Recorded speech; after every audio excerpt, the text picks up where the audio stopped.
Good evening, everyone. On behalf of Core HRIR team, I, Kashish, your host for today, formally welcome you all to this session of learning and sharing. Please join me in welcoming our panelists today, Major DP Singh, Major Sameer Nakra, along with Mayank Verma, who will be moderating today's panel discussion on the topic, leading with resilience during disruptive times. So for the benefit of professionals who have joined us for the first time, we will start with the presentation, which will include an introduction to the core HRIR group, and so that you have some bit of understanding what the group is all about. The group, as most of you would know, was formed in January 2017 with a vision to become a globally acclaimed platform for basically sharing HR knowledge and insights. The aim was to be one of the strongest group of leaders and motivators who believe in fostering learning, nurturing long-term relationships, and remaining connected selflessly for the sole purpose of making a difference to the HR fraternity. From January 2017 until now, we are now almost a group of over 2,500 HR professionals, evolving at a faster pace and will continue to grow exponentially and provide opportunities to leverage knowledge and talent. So, in line with our mission, we have come up with a series of initiatives over the past 2 years. The first initiative is our WhatsApp group. It is a live bio which is active with multiple discussions on latest updates, best practices, feasible solutions, etc., etc. Learning Weekend is our next series of initiatives, the one that you're attending right now. It is our webinar series where we collaborate with the thought leaders and create a medium to enable learning from their rich experience. Career Center is our artificial intelligence enabled application tracking system, which connects recruiters and candidates, and it is designed to automatically match resumes to JDs. So there's actually no human intervention required. Chai Buddy is our very own version of our HR conclave, and we started in Delhi NCR, and thereafter we moved on. Moved on to creating one in Pune and one in Bangalore, another one in Hyderabad. The concept behind it is basically to help HR professionals connect and build a strong network. Along with Chai Buddy, we came up with Shining HR Award series, which was basically formed to create an opportunity for young HR achievers and enable them to showcase their contribution and achievement amongst the HR fraternity, typically for HR professionals with up to 10 years of experience. Thereafter, we came up with Core Connect, wherein we invite views on trending topics, and the best insights are shared and published in the groups. We've also tied up with HRCI. So in the PPT, you'll be able to see the timelines. I'll not be talking about the timelines. That's something that you can read straight away. But our HRCI, we have also come up with HRCI scholarship test. That was our one of the initiatives to make it affordable for some of the most deserving HR professionals. Thereafter, we have Core HRIR Research Group, which basically focuses on future of work, impact on HR, developing future competencies for HR business partners, opportunities, etc., etc. One of the latest initiatives, and I think the last of all, is our Candid Conversation series, which is basically our conversations with business owners, business unit heads, and CEOs to help HR professionals understand and evolve to a better business perspective. A small piece of good news for any of the HR professionals who are aspiring to do an HR certification. For anyone now who aspires to be an HRCI certified HR professional, the body has removed the global experience requirement to allow HR practitioners to experience and learn while engaging in cross-border HR practices. So you can see the type of certifications that one can take up according to their experience. For the GPHR exam content outline, that has been updated to reflect a streamlined format and content. So if anybody wants, they can go ahead and get more information on hrci.org. So for the remaining part of the webinar series, I would request Mayank to take over the event from here. Over to you, Mayank. Thank you so much. Hey, thank you. Thank you so much, Kashish and Core HRIR Group for organizing this webinar today. It is an absolute pleasure to be here today in conversation with Major DP Singh and Major Nakra. And a warm welcome to all the guests who have joined us from India and other countries. It's a great opportunity to hear some of the fantastic stories and learning experiences of these two gentlemen. So I'm Mayank Verma. I'm the founder of Corporate Acharya, and we work with corporates and government in the areas of leadership and organization development. In For a quick, introduction, I would request Major Singh to give a brief introduction about himself, and then we shall move forward from there. Major Singh. Good evening, friends. I am Major DP Singh, and I was commissioned into Indian Army in 1997, and I was one of the fortunate soldiers who got injured in the line of duty in the very initial days of my career within 1.5 year during Kargil War in 1999. Injured to the tune of being declared dead. However, that gave a U-turn to my new life, the next life, the life which I am now living, where I am just 20-year-old, and what all achievements I could do in the second life of my post-injury session made me think that anything which could have happened best in my life was the injury, to get injured. I served for good about 10 years, and in 2007 I came out, and what all I did afterwards is something which is known to most of you. We'll discuss it later. It's an honor to be here with you, having this conversation. Thanks so much for your introduction. We'll request Major Sameer Nakra to introduce himself briefly, please. Major Nakra. Thank you, Mayank. And good evening, everyone, for taking our time on a Sunday evening. It's a pleasure to be here. Very quick background. I joined the Army in 95. I served in the Regiment of Artillery in Jammu and Kashmir on the line of control and then in high altitude. I left the Army in 2003. Thereafter, I've done various roles in consulting organizations, and my last role was of heading leadership development and talent for RPS in India. Before I went on to head a global change program for the bank in India. I left my job about 2 years back because I wanted to consult with more leaders. So currently, I work with leaders on issues of strategy, change, org transformation, leadership development. So it's a pleasure to be here. Looking forward to share our stories and listen to some of the questions that you have to ask. Thank you so much. Thanks, Major Sameer. Thank you so much. It's a little different calling you Major Sameer because I know you for more than a decade now. So it's great. I've heard most of the stories from you, but I think this is an opportunity where we will have this chat and people should know the stories and lots of learning from there. To start with, pleasure is all mine. So starting this session with my first question to Major Singh. Major DP Singh, in today's scenario, we know everyone is talking about these two words in the virtual corporate corridor, which is agility and resilience, at both leadership and individual levels. And I think if you want to look at these two aspects, I would want to understand from you, you have experienced disruption at an absolute extreme, which is very, very different than usual life. How did it happen and how did you live through it is my question.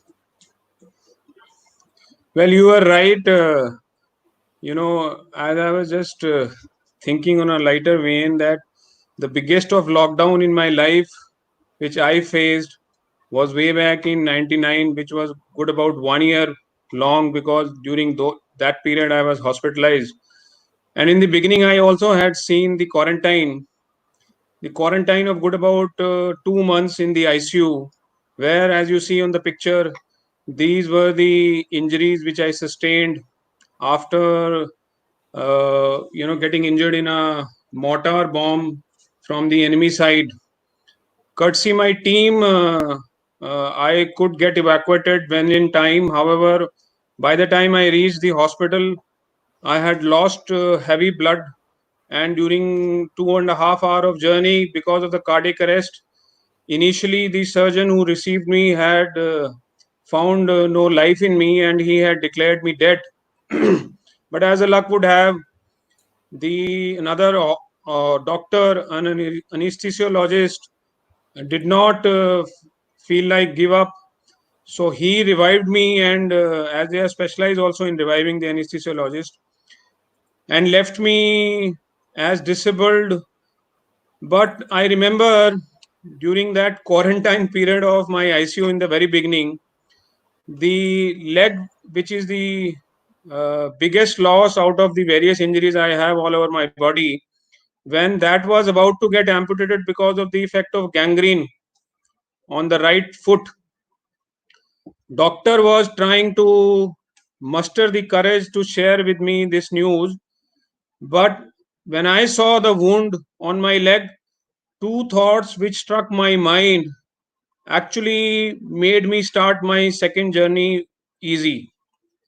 And that two thoughts, one was, and this first thought was a spiritual thought. I don't take credit of it because that was very, it's even today when I think it, it feels little difficult to think on those lines while you are totally shattered, injured.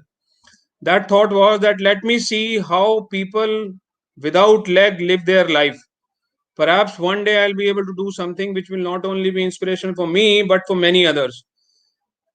Now this thought for a youngster who had seen all the dreams getting shattered in front of his eyes within 1.5 years of service was a little difficult to think about. That's why I say it is a spiritual thought, but that gave me the power. That made me to accept my reality. And the second one was my own thought for myself, where I promised to me that I will never compromise with the quality of my life. That kept me going. Now, this is the reason why perhaps whatever I could achieve in my 20 years of second life made me think that anything, if the most beautiful thing could have happened in my life was to get injured, because the way life has taken turned after that lockdown of 1 year and quarantine of 40 days and the injuries, whatever I could achieve was unimaginable otherwise for me. If you go to the second picture, they'll show you the journey which I traveled over these years, from starting to take charge of my life, standing back on my feet, where the doctors have told that you would be living perhaps a life of a disabled because of 140% disabilities all over your body injuries, to becoming the first person in India, in the Indian history, to run half marathon without a running leg, a leg which was not supposed to be used for running. Then a Blade Runner in 2011. Then I went to high altitude. Uh, that was something, a challenge which I myself gave to me. And then in 2019, I further pushed my limits when I did the skydiving to become the first solo skydiver in Asia, the first solo disabled skydiver in Asia, completing 8 jumps by now. Now, everything, all these steps could become possible because of the attitude which is required and which is very easy for anybody also to adapt. And that is, the first thing is to accept your reality. Whatever is the reality which you have as of today, if you waste time in cursing, cribbing, blaming others, and pushing yourself and turning a blind eye towards that, it is just a waste of time. Acceptance is the most important part, which I could do. And then you adapt to the new normal. For me, new normal was without leg. So that means the leg cannot come out. Even if I try crying or do whatever, it will not never come back. So that's the new normal. Whatever I have to do now is with the new normal. And then the third thing is to innovate, to stay aligned with your purpose. And my purpose was what? My purpose was to never compromise with the quality of my life. See, most of us are confused also to what is the purpose in life. Sometimes, we keep the purpose very restricted. If I ask a question, many would answer that I want to earn money, I want to have a big bungalow, I want to have a big car and stuff, such materialistic thing. But ultimately, if you drill down to yourself, what exactly you want, first is that you should be living happily. Come what may, if you are not living happily, all these small materialistic and achievements in your life also will go waste. So for me, the purpose was to live with the quality and happiness.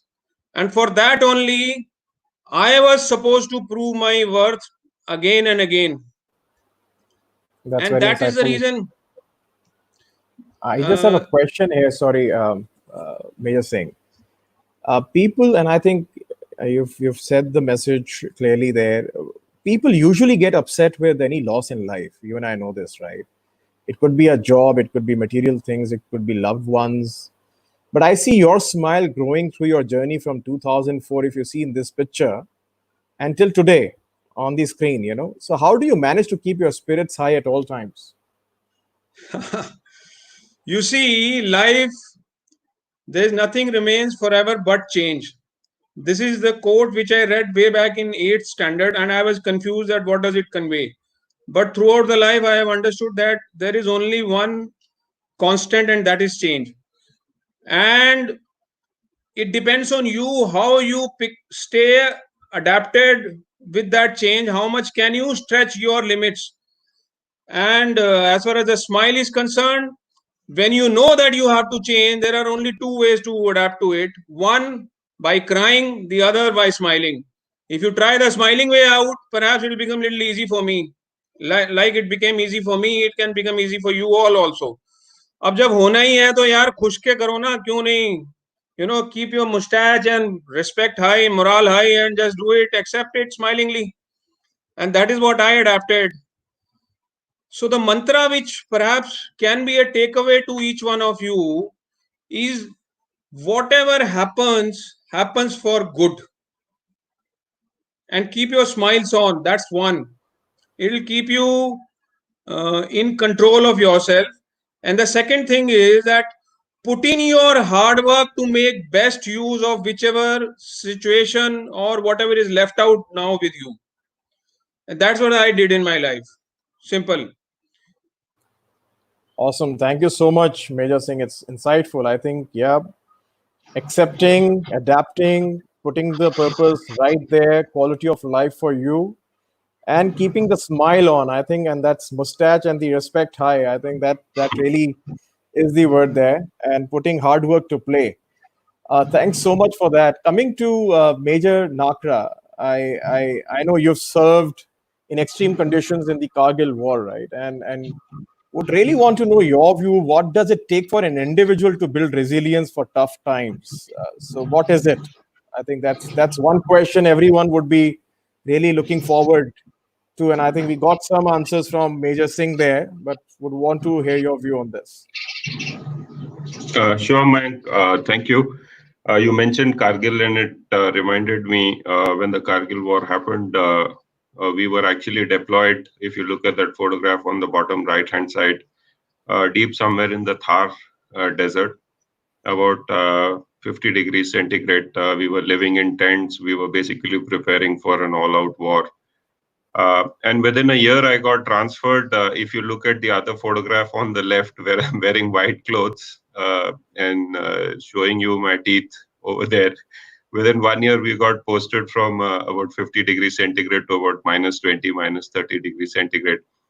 I think 2 or 3 things that go around in the mind of a soldier is one, of course, it is soldiering. It's a chance for you to test your own mettle. What's the degree of resilience that you have? How anti-fragile are you? Can you withstand the pressure?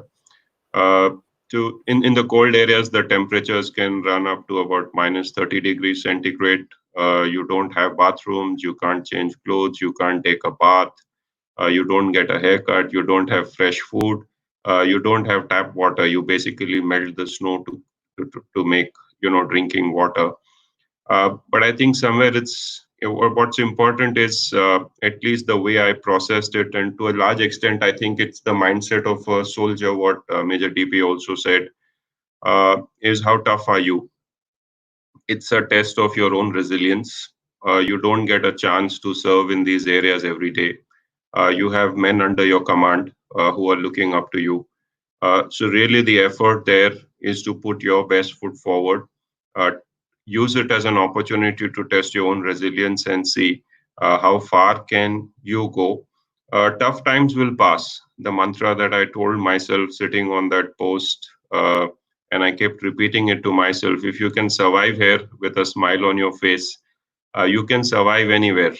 And you will not get this chance again. However hard you might try, you will never come to this altitude on the line of control. You will never get a chance to be in counterinsurgency operations sitting at 2 o'clock in minus 10 degrees centigrade in an ambush. So if you have to make sense of life, it's the tough times which help you really prepare for the next opportunity that will be knocking on your door. So at Yeah. least I treated it with a positive mindset to say that all these are not challenges. Challenges are in the mind. If your mind is willing to overcome it, then the physical body overcomes it. But really, it's a true test of character. Well, thank you so much. Thank you so much, Sami, for that. You've also worked in corporate for nearly a decade, and as you were telling in your introduction, also to the entire, audience here, would really want to know, how were you able to apply those learnings from army to the corporate? Because there is this question in everybody's mind, and people do think that, Mm, ये army में possible है, it's not mm, possible here mm, outside army. Army mm. का ऐसा होता है. So really curious to know whether you could apply any of those army learnings in the corporate world. If yes, then what? Sure, sure. So, I had this conflict as well when I left the army, and I was coming from field operations, and I had these beliefs that the army instills in you that, the country comes first, your troops come next, you come last. And I believed that, the organization to me comes first. It's easy to live life with a set of principles because then you know where your North Star is. And I used three principles, I would say, that I had learned from the army, which I thought I shouldn't dilute and I should test it because, like I said, life is a test. It's an opportunity to test your own resilience and what works, what doesn't work. So I think the first principle for me was purpose again. And I used to tell my team as well that today, as long as you're in this organization, the organization pays for your salary. It takes care of you. It takes care of your kids. It gives you a lot of respect. People respect you in society because you're a part of this organization. So the least you can do when you are in office is to give 100% to the organization, which is, paying you. So purpose was one. Uh, I was committed completely to helping the organization achieve its purpose in whatever task that was given to me. And I think the good part is that the leaders saw it, that you were driven with the integrity, with the intent to impact the organization. The second was mission focus. You have to do what you have to do. If there's a certain budget, if there's a certain team, if there are certain timelines allotted to you, if there are certain quality standards allotted to you by when you have to deliver something to the organization, you have to work backwards to deliver it. There is no scope of taking a shortcut. So that's another principle that I applied. And I think the third principle that I consistently applied, a lot of people told me that, this is the corporate, it's not the army. Be careful, be guarded, play safe, keep some cards close to your chest. But that kind of goes counter to the army principle. So the third thing I did was, I think, mentoring and coaching. I always invested in my team. I was as honest as required in the situation. Didn't try to hold back the information that would have given me power over them, but it would have impacted the overall goal. So I think those three things, always driven by a purpose, being mission focused and giving value to the firm in whatever you do. And the last is being committed to the team. Oh, thank you so much. Before I come to Major Singh, there's this interesting question, and I think it's a natural segue to the next question that I had in my mind. Is from Kumar Bhanu Pratap, which says, "What is true resilience for a leader?" And much anxious to hear from the army veterans that how do you serve as a leader with resilience? So, if you want to just quickly talk about that, Samir, and then I'll take this question forward to Major Singh as well for his view. Sure. Thank you. I think a true test of resilience for a leader, whether it's the armed forces or the corporate, is to have a clear sense of their own values. There will always be black and white situations in life which are easy, but the complex ones are the gray situations, the situations, the decisions which sit in the gray. And those are a true test of resilience. Uh, you have physical resilience and you have mental resilience. The corporate doesn't demand you to demonstrate physical resilience. Yes, sometimes you work 16-hour shifts at a go to meet an organizational objective. But the mental resilience is something that truly tests leaders. Are you saying a yes when you should be saying a no? Are you, for example, truly delivering quality to the customer at a point in time when, hand on heart, you feel you should have done more? Are you really as committed to the team at a certain point in time as the situation demands, or are you playing to a certain tune because that's the politically correct tune to play? So I think those are the situations which truly test a leader.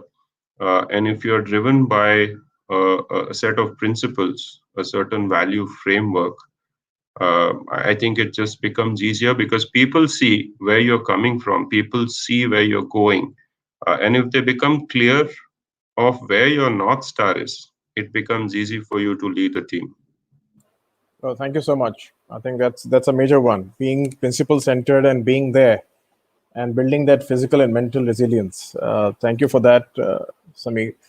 Major Singh coming with the same question, and I think also a very key task for a leader is to keep the team really highly motivated, engaged. The morale needs to be high. They need to be high spirited. And with a picture like this, or even the next picture which we have, wherein you need to demonstrate ownership. How does a leader build those kind of capabilities in a team member? See, you are alive because of team, and nothing can be more than your life. And team is alive because of you are part of the team only.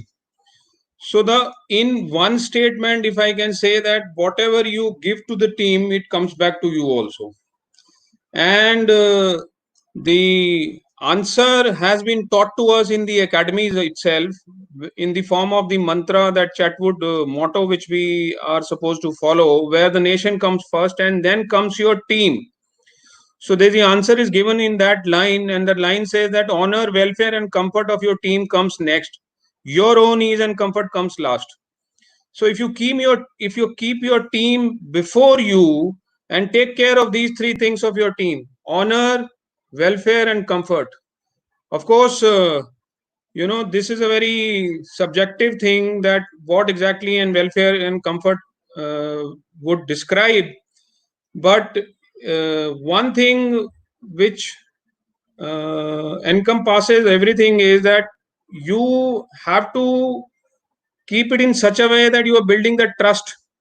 And to build the trust, if you are not leading from the front, standing shoulder to shoulder with the team and making sure that where you know the job, you are showing it by example. Where you don't know the job, you don't mind asking even your team member who might be junior to you, because that is also a form of building trust with the team. At times, what happens when you are doing a task, team members may commit some genuine mistakes. So it is the responsibility of the leader, the team leader, to understand the motive behind the mistake. If it is a genuine mistake, then you should ignore it. Rather, alongside it, not even just ignore, but mentor it by your own example, that how do you do the task. But if it is not a genuine thing, it is a deliberately done by the team member time and again, then you have to put the foot down and convey it very strongly that you are with them, but not at the cost of misuse of your trust. So at times you have to make specimen out of those example, but not to again put disrespect to the person. That's the trick. Even if you make a specimen of a person, you are not demeaning him. So that person will come back to you and stand with you in the time of need, because you have holded his hand, and as alongside ensured that the message has been conveyed that trust cannot be misused. If I now quote my example, while I was shifted to the location, the picture which is being shown there, that is the line of control post from a very big city to suddenly a isolated post on line of control. This post was supposed to be it was work in progress always to keep building the post, because of the firing, the degradation and damage was a continuous affair. Now here I was leading a team where members were of the experience of 15 to 20 years, much more than me. So what the methodology was again same, to stand with the team and tell them let's do it together.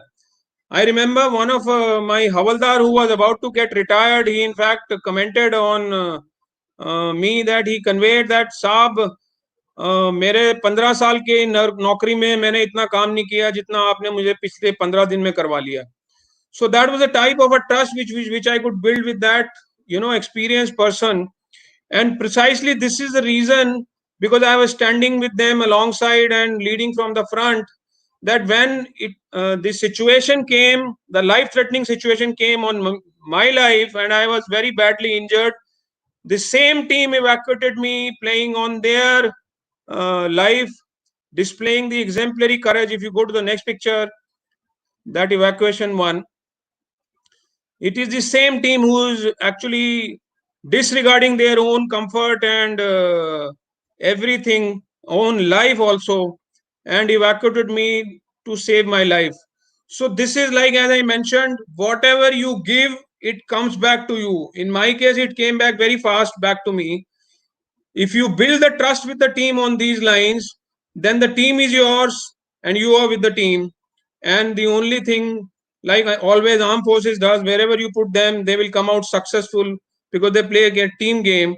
You will always be successful wherever you are. Beautiful. Thank you so much for that, Major Singh. I would want to come back to Major Sameer Nakra on this one, saying that there are these there are these people strategies that beautifully plays out, and as you and Major Singh has been narrating these stories around how the teams kind of come together, they are energized, their morals are high in extreme situations, and during this time of lockdown, and we are seeing that more and more people are getting bogged down in their head also with the this whole unknown, the fear of unknown. होगा क्या, कल क्या होगा, कैसे होगा, क्या चलेगा, कैसे चलेगा, हम कहाँ जाएंगे, नौकरी पे कैसे होगा, पे कट्स हो रही हैं, वगैरह वगैरह. So in these people strategies piece, how do you think some of the practices from army can beautifully fit into making something work for these leaders in the corporate world? Thank you, Mank. So, based on my experience from the armed forces and the corporates as well, completely understand at this point in time, there's a lot of uncertainty all around. Budgets will be slashed, sales pipelines will shrink. There will be an impact on headcount and internal processes. So those ambiguities are very real. I think two things that the army does or teaches you to do very well. I think one, Major DP has mentioned, is accept the reality.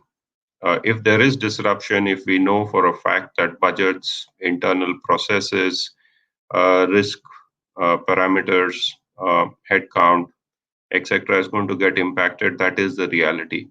Uh, I think what the armed forces do well, they take it a step further and they make you plan B, plan C, plan D, which is called scenario planning in the armed forces. And some of you, if you're familiar, it's also called war gaming and sand modeling and all of that. Work with a set of variables which will create pressure in a situation. So, as a leader, when you sit and visualize the future right now, what are the 2 or 3 scenarios that you see?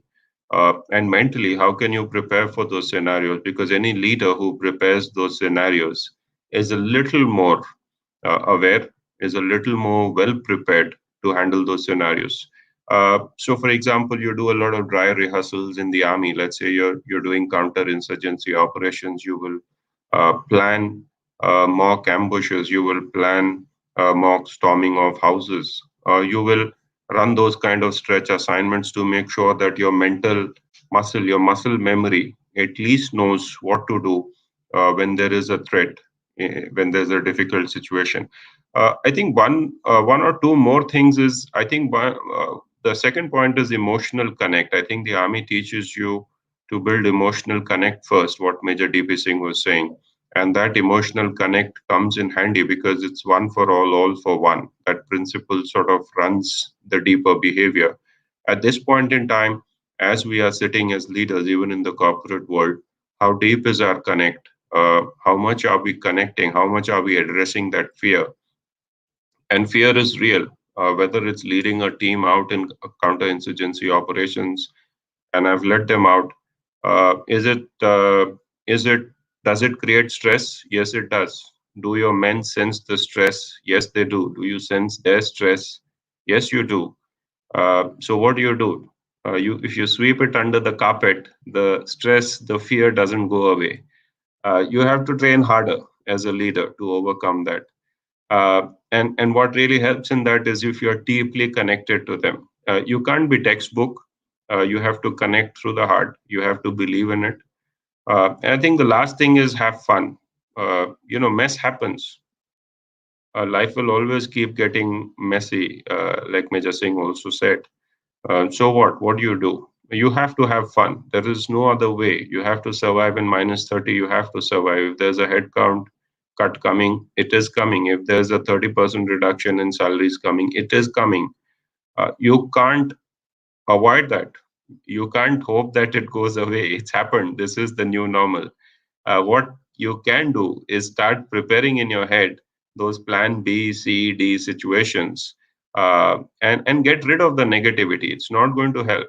Situation will not change. The happier you are about it and accept it, I think the more creative ideas your brain will generate. Otherwise, you'll go into a fight and flight kind of a situation, and you'll go into brain freeze. Yeah, so agree. Thank you so much for that, Major Sameer Nakra. I'm going to come back to you again. Just give me a little bit of time with Major DP Singh here. I have a very beautiful question here from Ravindra Parekh, which says that how to deal with uncertainty. आज के दौर में जब हम बैठे हुए हैं, this COVID outbreak that has happened, he says how to increase collaboration with team when all are confused. And I'm assuming he's saying even the leaders are confused. So how do you build that collaboration? How does it happen? You're talking about trust, you're talking about winning, you're talking about being together, you're talking about building that trust by, leading from the front, walking the talk, you're talking about small celebrations, all of that. But he says now how to collaborate when everybody's confused. See, when everybody is confused, there are two options which you can do. One is to stay confused, like you are, or the other is that even in the confusion, when your mind says that try out something, try out that. At the most, what will happen? It'll be a failure. But never mind. Failures will come out with the new ways to not to do things.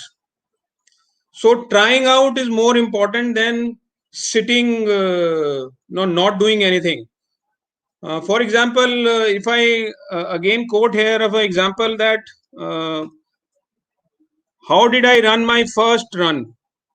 I was confused from various angles that as an amputee, I wanted to run, but I did not know the method of running with the artificial leg. I did not have the artificial leg which can help me in a normal running, which I got later as a blade. I was not even aware that ऐसा करके कोई एक टांग होता भी है. But I was focused that I have to grow out of this present challenging situation. Mark my words, I'm using the words grow out of the present challenging situation, not fighting against it. Because the moment you say the fight against something, you are in a fearful situation, you are again taking a step back. So when you think on the lines of growing out of the challenging situation, you will ask various options, questions and answers from your team. Also when you do the brainstorming, you come out with the answer.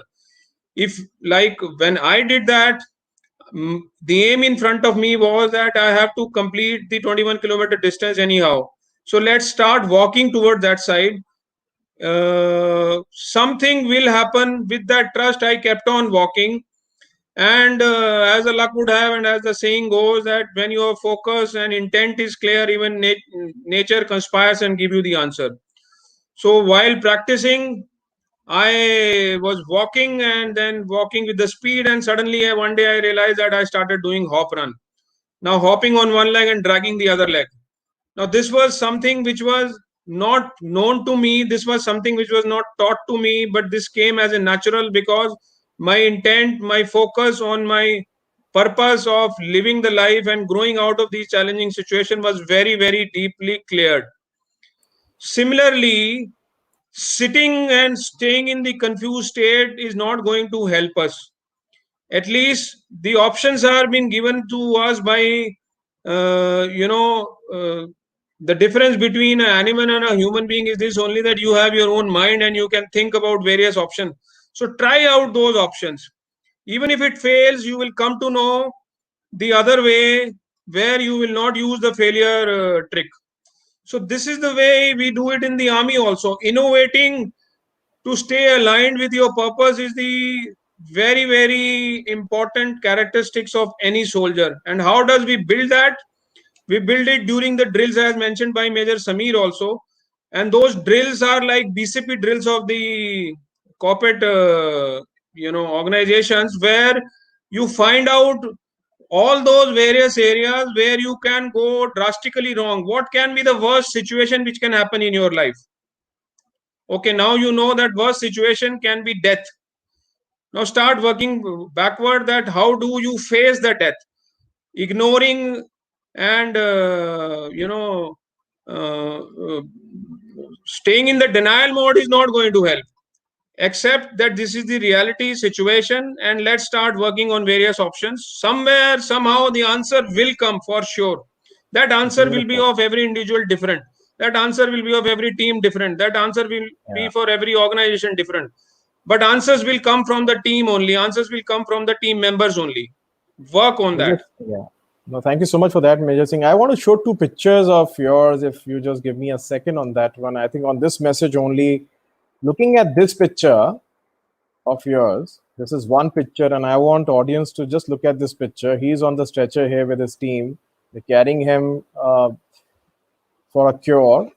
And then there is another picture, which is this one.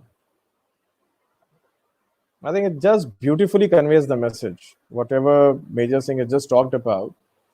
But there's another comment, Major Singh, which has come in from a gentleman, Deepak Sharma, who says, "ये तो ठीक है, हम जानते हैं, but why don't most of the people act on it, despite knowing कि हाँ करना I'll है, give you but the होता answer. नहीं है." And they also know that this is the only option available. Yeah. The answer is in your daily life. You know, why are we not able to do it? Because we are not able to control our desires, our emotions, our reaction to the situations. If you know that getting up every day morning 5 o'clock is good for my health to go out for a 5 km run. If you know, I'm giving a very crude example. And if you are not able to control your emotions and desires of not sleeping more, then you're not going to learn, because that is the daily life which you are building, so that when a big challenge comes, when a disruption of a larger nature comes, your attitude has been built up on those small aspects which you have done in your daily life. If you are not able to control those small aspects of your daily life, forget about controlling any biggest disruption in your life. Not possible. Beautiful, beautiful. Thank you so much for that, Major Singh. Major Sameer Nakra, there's a beautiful question your way. You've heard of this from Major Singh, that how we can actually build this self-discipline to come out of these kind of mental dilemmas or syndromes which don't let us move forward, or assumptions, so to say. There is another one which is about, from your consulting piece and your experience with corporate, and especially in these kind of times, what do you think, and also from your army experience, what do you think is an ideal team performance review time frame? Is it in today's time, should it be quarterly, half yearly, or it shouldn't be there at all? Performance review right now. I think in the lighter way, everyone's performance is going to go for a toss. Because I think globally the world is not going to meet their numbers. So I think you should stop worrying about performance management per se, and make the most of the lockdown, enjoying other things. But on a more serious note, I think the world is moving to a more agile, sprint, project-based kind of performance management system. And I think that's because the nature of business has changed. Set, for example, production or delivery schedules are getting replaced because the speed and pace of technology change is so fast that you can't be running like a proper setup shop in many businesses, especially businesses that are dependent on technology. Factories can still work on set schedules, and their classical performance management system will work. But in a lot of new industries, those classical models of performance management will not work. There's one point that I had, Mayank, and if you'll permit me to make it on the back of the question you'd asked Major Singh, on the decision making, when and how do you take a decision? I feel military teachings also say, and General Colin Powell and many other generals, or you go to Rommel or any other general, if you have about 50-60% data, even if you're a corporate leader, if you have about 60% data, and you have about half a decision, waiting for more data to come in to take the decision, is sort of a luxury. So if you have about 60% data and you have about half a decision, a little more than 50% probability, if you're waiting for 90% probability, someone else will take the market. It's as simple as that. So you have to work with data. You have to work with your experiences to take a call and know when to pull the trigger. In army terminology, if you're sitting in an ambush in a jungle and you've sat in an ambush for 200 hours, you would know through your instinct and the amount of data your brain is processing whether this looks like a militant or it looks like an animal. What does it sound like? What's the nature of the issue? So if you have 60% data, half a decision, take it, because ambiguity is more dangerous than action. And if there is no action, if there is a complete lack of, if there is indecision and your team senses that, I think it impacts them very deeply. You tend to lose trust. Thank you so much for that. Giving away to Shiv Kumar Vish for that question on the performance. Thanks so much for asking that question, Vish. There's an interesting one again, I think, to what you just said. There's another question from Pooja Kumari here saying that, are there any special initiatives that Army takes up for building emotional connects? And I think from you, Major Sameer, I'll take that, and then I'll take it up with Major Singh as well, as to what are his thoughts around those kind of initiatives. Yeah, so I'll just take 60 seconds on that one. I think the Army has cracked this code.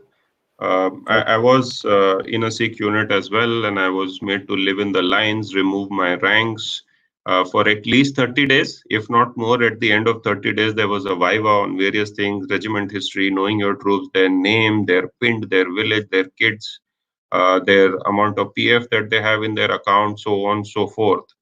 That was one. Two was just making sure that you do it. There is no question of any flex. When the army tells you to do something, it is an order, it is not a request. So I think those orders really helped me understand my troops, staying in the lines, mugging up their biodatas, looking at their files, personal files in the company office. I think all of that helped me at a very, very process level. Then I think it's a question of connect from the heart, celebrating, having fun, acknowledging fear, getting over a setback, supporting, enabling, helping people to live better lives. And all of that, I think, comes through a rich process of mentoring. Oh, thank you so much for that. Major Singh, what's your view on connecting emotionally? And I think seeing that picture of yours, wherein this team of soldiers taking you on this one, taking you speedily to the camp for a cure, and also other stories that you've shared with us offline. What do you think are some of these? How do you build these emotional connects with your team members? See, emotional connects are never built in any, official scenarios ever. Emotional connects are always built out of that. Army puts an emphasis, a very big emphasis on the team games.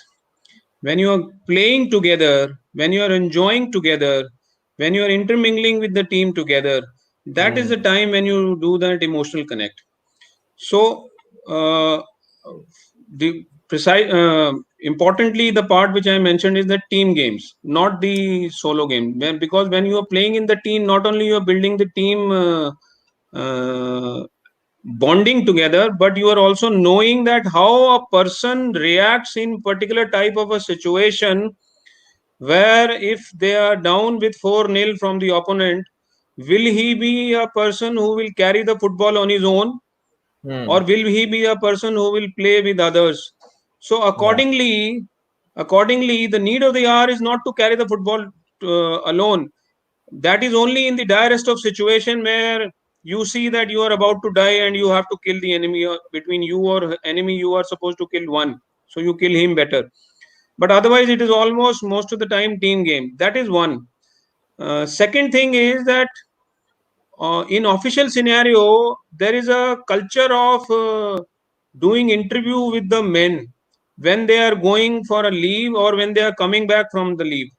So on any type of absence from office, before they go for that, there is a tatty to tatty sitting across the table with the person, discussing, sharing, asking why he is going, not to check that why he is actually going, is there a fishy thing or something, but actually deliberate, genuinely understanding if there is a need which is supposed to be fulfilled, where I can help him, where I can pitch in, and giving him that assurance that come what may, I am there for you. Even if you give me a call, once you reach there and in any type of a shitty situation you stuck up, I am there. You have the first thing you should do it to give a call to me, your company commander.